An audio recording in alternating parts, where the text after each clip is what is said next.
Okay, I did find him.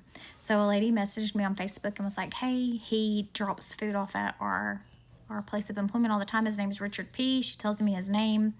I get on Google, find his address. I look at the video from the camera.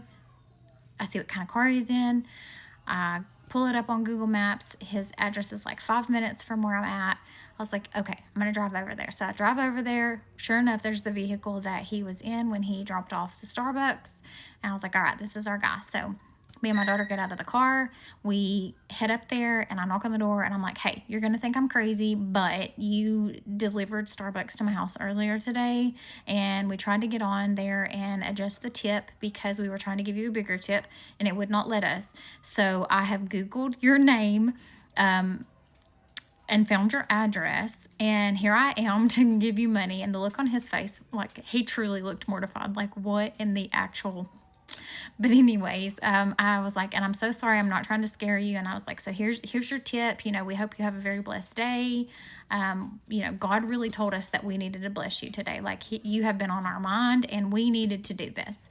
And he asked us so many times, like, are you sure? Did you mean to give me this money? Can you afford it? Are you going to be okay if you give me this money? Yes, sir. You know, I'm fortunate. I do work full time.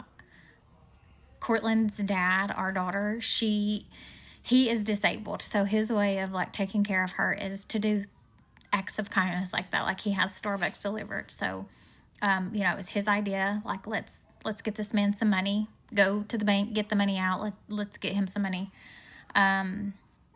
So, because he's been blessed in his life to have like the amazing people around him. And so he tries to give back every time he can too. So he's not able to do it physically, but financially he can. So we take the money to him, and it was sad. He had food on his face. Like, you know, he's just a little old grandpa. Like, he is cute. He was adorable. I was like, can I give you a hug? He's like, any pretty lady can give me a hug anytime. But he thanked us and he thanked us and he thanked us.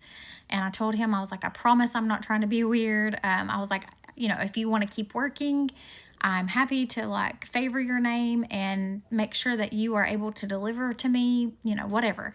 And, you know, he's like, I work because I have to. I don't really want to.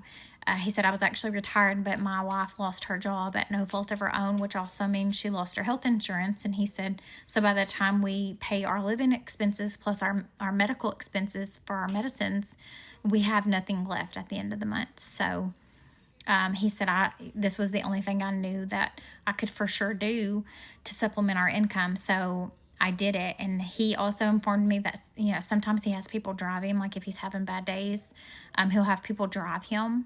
But like, this man should be retired. Like, he should be at home just chilling, exercising a couple times a day to, like, you know, to keep his mobility. But working, no. Like, I don't know. We need to help him. We need to help all of the elderly people in our communities who are literally struggling to walk retire, because